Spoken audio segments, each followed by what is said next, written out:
This is Tales of Swordfall.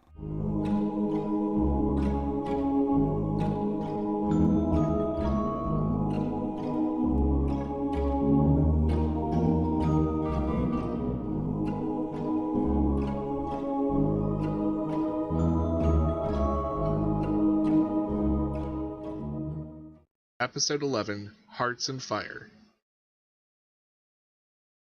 Hello, I'm Paul, this is Tales of Swordfall, and who am I with tonight? I'm Lucy. I play Taz MacLeod, the Tiefling Bard. And I'm Amanda. I play Tabby Tipsytail, the Tabaxi rogue warlock thing. Yes.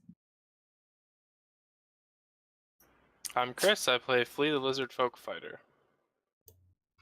I'm Alex. I play Krakatur, the Air Genasi Barbarian. And the last time we played, you guys killed Willis. Yay! And that was basically the whole episode, except Morrison left. You guys basically saved his bacon, and he left to go on his own adventure. Ray left, and she left to go on her own adventure. And Cry every time. Yeah, it was sad. It was sad to edit. I can tell you that much. Pro tip: do not listen to Jaina's WoW theme during emotional moments. I will have to keep that in mind. So, we basically left you in an alley with a bunch of dead bodies, and who were once your allies, they're starting to leave. Do we want to? Where do you guys want to go from here? That's the next question. Because some of you are wanted criminals. I think I still need to pick up my armor from the armor smith. Yeah. We can't leave Swordfall before doing that.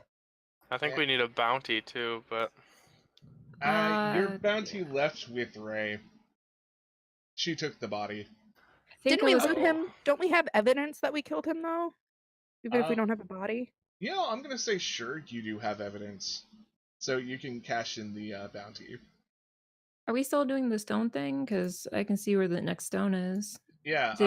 Was it with Willis before or not with Willis? The next stone is with a guy named Clarkson, who's going to have an event of Dragon Dice, and whoever wins that event will get it.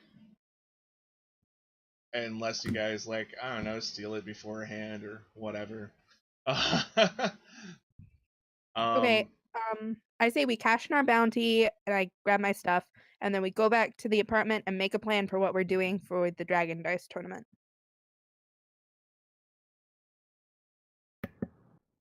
Sounds like a plan. I do want to get some ammo for this gun. Okay. And cool. The previous gun that I had before had the special bullets in it, and the gun that I received last time, how many bullets? You didn't tell me. So. I'm gonna say it has 6 normal bullets. Krakatur needs to get a new weapon.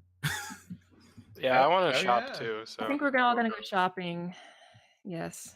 Yep. Okay, sounds like you guys are gonna have to go back into town and finish up a few things, and also get back into that town. Are you guys gonna go directly through the north gate, or are you gonna pick one of the other gates? I think at the very least, Tabby needs to find an alternate way around, because her poster was actually accurate.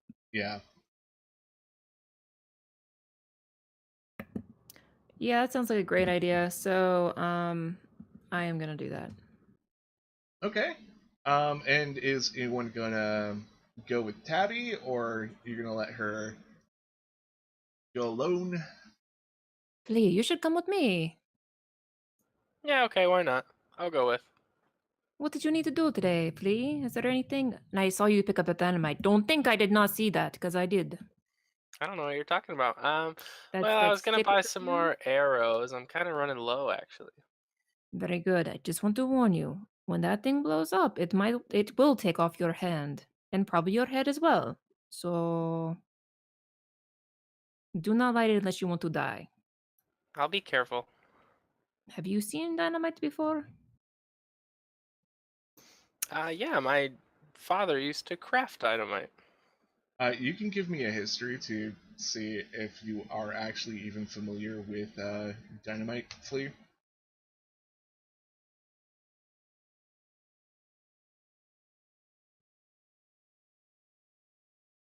Oh, yeah. Dude, apparently your father did craft dynamite? He sure did. Yep. Okay. As long as you know. Wow. Yeah, you light the little end and it blows up. Yup, and it takes out a whole chunk of wall or door or head or hands or whole body. Yup, that's how it works. So, we'll do the simplest way back into town first. Krakatur and Taz. So, it is night. It is very much nighttime now. The lines are slowing down to get back into Swordfall because, night stuff. And, yeah. Do you guys want to just go through the nearest gate? Well, since it's nighttime, our booths pretty much closed down for the night, and Yeah, in the world market, definitely booths are closed down. so our only option really is just to go back to town and sleep. Taz's place. Yeah, and maybe take a long rest and heal up, all that jazz. I mean, that's fine with me. I used a lot, so I could use a refresh. Yeah, I mean, I was sitting at 8 HP, so a rest sounds really good right about now. Okay. That sounds like a good idea. I still will try to find an alternate route to Taz's place, so not to be seen and sticking to shadows. You can come with me if you want, or you can stay with them. It's fine. We'll go shopping tomorrow morning. Okay, I'll go with you. I probably should take off my bandana, and I do so. And the disco bandana goes away. So, yeah, Tabby, give me an investigation roll. Let's see what you can find, where you can find, etc., etc. 23. So, leading to you start investigating, and you noticed there are, well, I guess they wouldn't look like, what is that thing called? The Thieves' Cant. Since you can read every language now, you notice that there are a lot of scrawlings all about, saying a bunch of different things. And as you get closer to the wall over here, you notice that there is probably a small drainage hole about here that it looks like someone has jimmied the grate just enough that people can actually lift it up and get through the gate without being detected.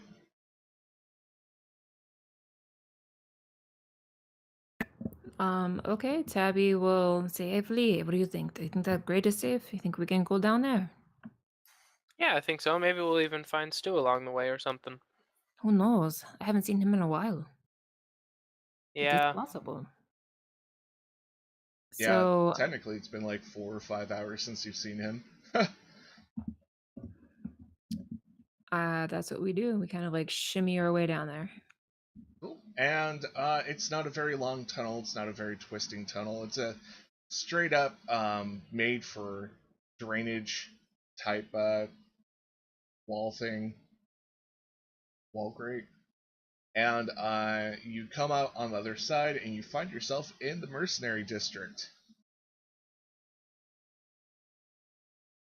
Well, that's pretty easy. Very convenient. Yep.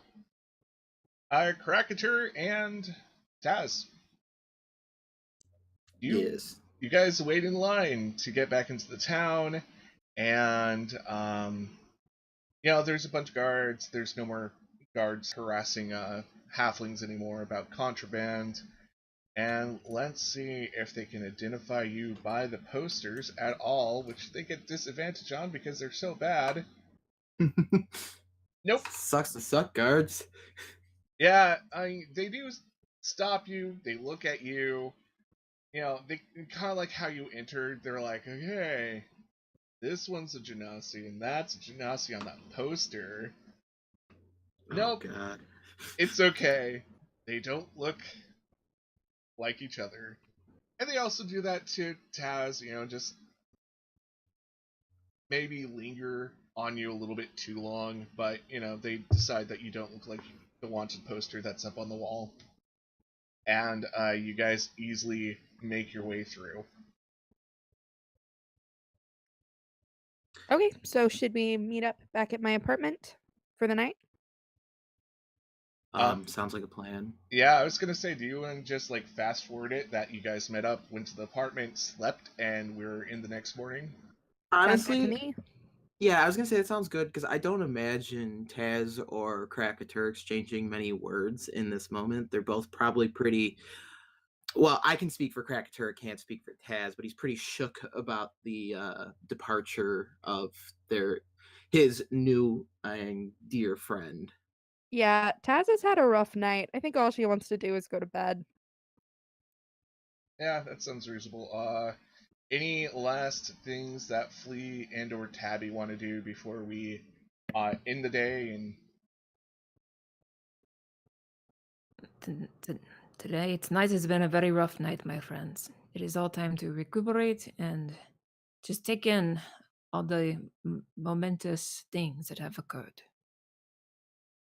I think now would be a good time, Flea, to break out the mysterious alcohol that we picked up earlier. And we should definitely, raise our glasses and pour one out for our fallen. I think that's nice. And I don't know if I have it or you do, but I don't remember. We'll grab it out and I'll pour it for everybody if I'm the one who has it. Not that she's fallen. I mean, she's gone and she's not here, so I feel like she's dead, but she's alive. We'll miss her. And Taz, as they pour out the one little...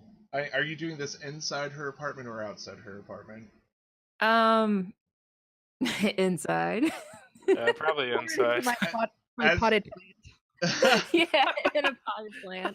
As soon as it hits the potted plant, you can definitely hear some kind of sizzling noise. That's how you know it's good. And the plant kind of like looks not like totally wilted or dead, but like it suddenly like you haven't watered it for a little bit. So yeah, both of you give me a Constitution saving roll. Or whoever is drinking, give me a Constitution saving roll.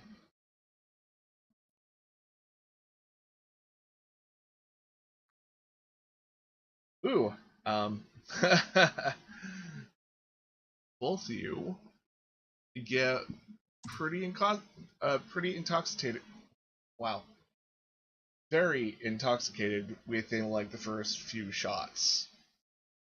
And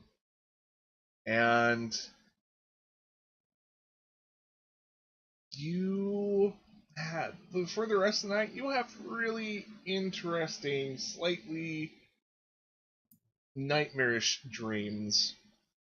Like, it never gets bad enough that you wake up, but it never gets good enough that it's restful sleep.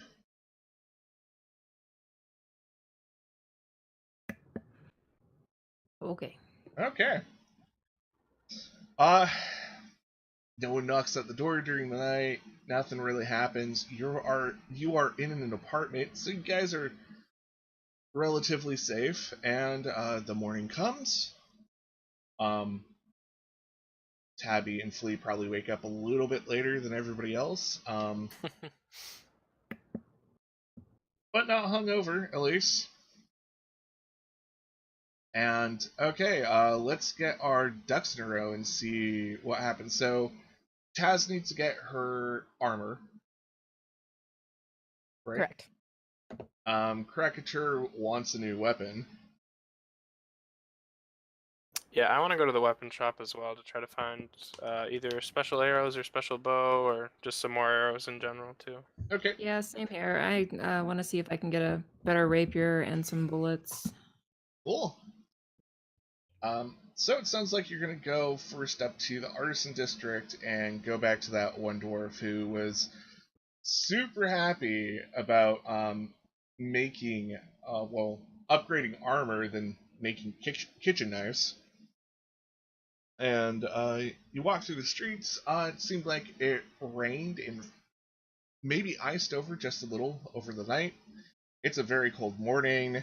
You can see your breath as you go out. It's just a generally frosty day. Not because of this. There's not a lot of people out on the streets right now. If there are any cafes with outdoor seating, it looks like that outdoor seating has been totally abandoned.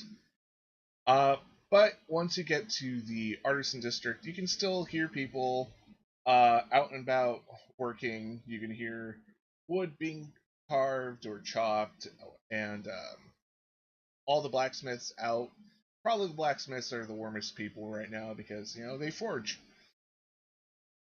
You make your way through the district, and you find yourself back at the Lady Dwarf blacksmith, and she is pounding metal. She looks kind of bored, but Taz, you can see in the back, proudly displayed, your armor is there.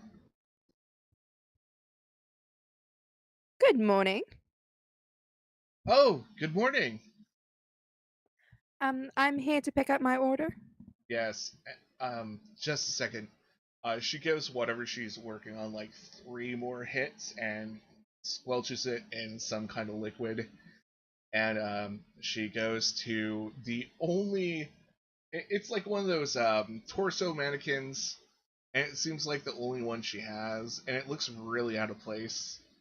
And she takes it off. That and hands it to you. It's lovely. Thank you so much. I got a little enthusiastic, did a little bit more to it, but I hope you enjoy. I tip her 10 gold. And she looks super happy about that. Krakatur steps forward to the blacksmith. Good morn, woman. I have heard that you are an expert craft, and I was hoping that you might know how to craft weapons from a foreign place. Well, I am a dwarf, and around here that's kind of considered foreign. Are you familiar with the weapons of the Siabo people? Oh, let's see. She has to roll a history check real quick. I think if you can give me dimensions, I can make something proper better. Krakatur reaches into his pocket and pulls out what looks to be like a piece of cloth or papyrus or something. Uh-huh. And it has the image of what looks to be like a Nodachi sword. And he hands it to her. This is a traditional weapon used by the greatest defenders and warriors of my people. Many of pirates have fallen at the blades, crafted like this. Do you think you could make something like this? It's like just a big booty sword. Oh, yeah. Big booty katana. Yeah, okay, cool. I'm a weeb. Yes. Well. Studied East Asian history for 2 years. Yeah, it's kind of hard not to get into that weeby territory when you do that. So yeah, she looks at it. She kind of squints at it. She moves, rotates the paper, and what thickness do you want it? Yeah, he kind of puts his hands at a point where it's actually thinner than you would think for someone of his size. About yay thick, and it's maybe an inch and a half or 2. she looks at the thing, and you expect it to be like this big, and she spans her arms, and it's like a maybe about normal katana size. No. Big. He spreads his arms out and his wingspan's like this big, and it's like, you know, it should fit in two of his hands and be hard to wield with one hand for someone of his size. She looks at it, and she's like, okay, hold that right there.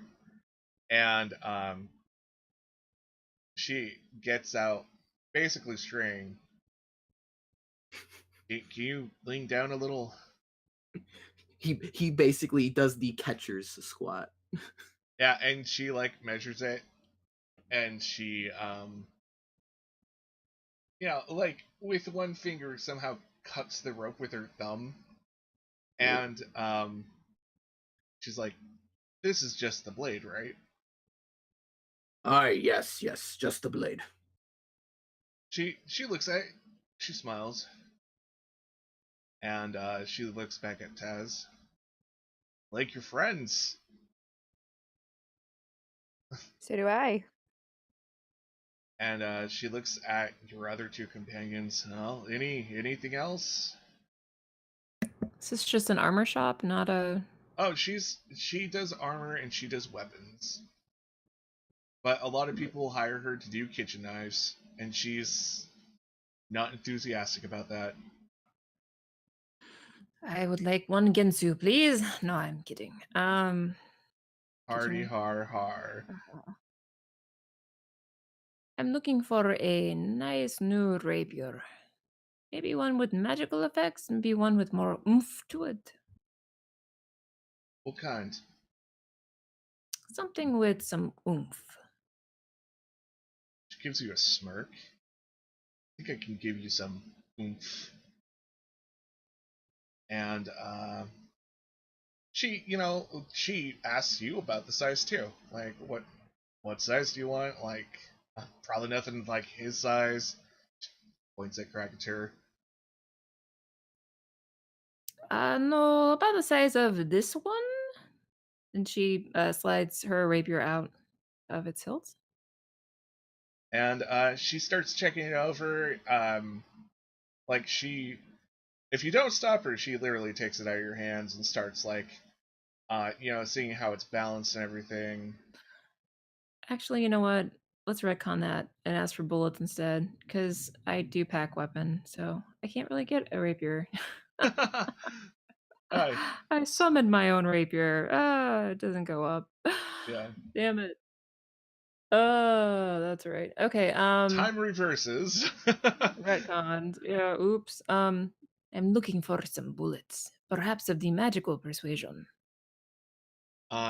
She takes a bullet from you and she looks at it, and she feels it in her hand. She literally like licks the not the jacket, the actual bullet part. Tabby puts her hand. This one is wyvern bullet. You may not want to lick this.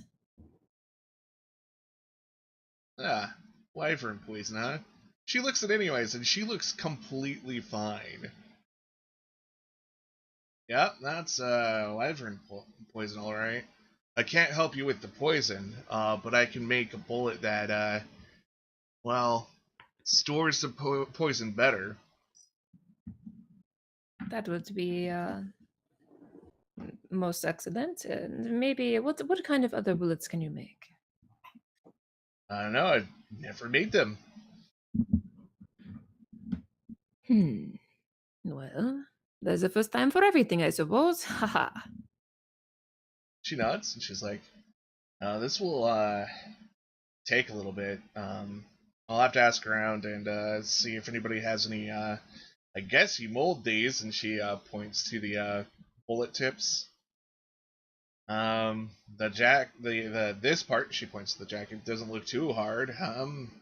Yeah. Is there anyone else around here that might make bullets? You can check at the Guns and ammo shop across the street. Yeah, actually, I was about to say something along that lines. You can check either in the Smith quarters in the open Smith's quarter at the World Market. They have more exotic things. If I have to guess, this looks like some kind of technology from Orzag. It is very possible. I will do that. Thank you. Stay tuned for the next part of this episode.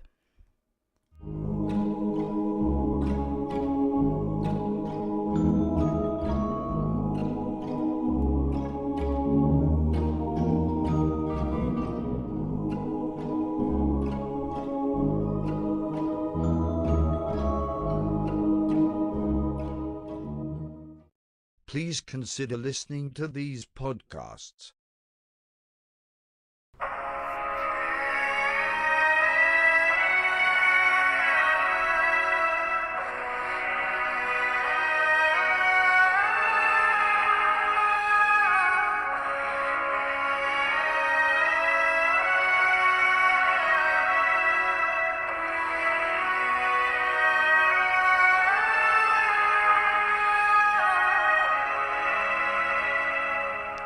Hello, everyone, and welcome to a special episode of Where the Wild Things Roll. My name is John, and I will be your host and DM for this 5th edition actual play Dungeons & Dragons podcast set in the world of Ravarna. This podcast might be a tad different from others you've listened to. The two players will be my 12-year-old son, Kinnick, and my 10-year-old daughter, Kaylee, as they learn to play D&D through their very first campaign. We will pick up with our adventurers as they finish their time at Paduke's Adventurers Guild, as they take their practical exams in dungeoneering, magical beasts, weapons and armor, puzzle solving, diplomacy, history of the world, and magical cause and effect before they are set out into the world. Can our two adventurers pass their classes and become full-fledged members of the Adventurers Guild? You'll have to tune in and find out next time on Where the Wild Things Roll.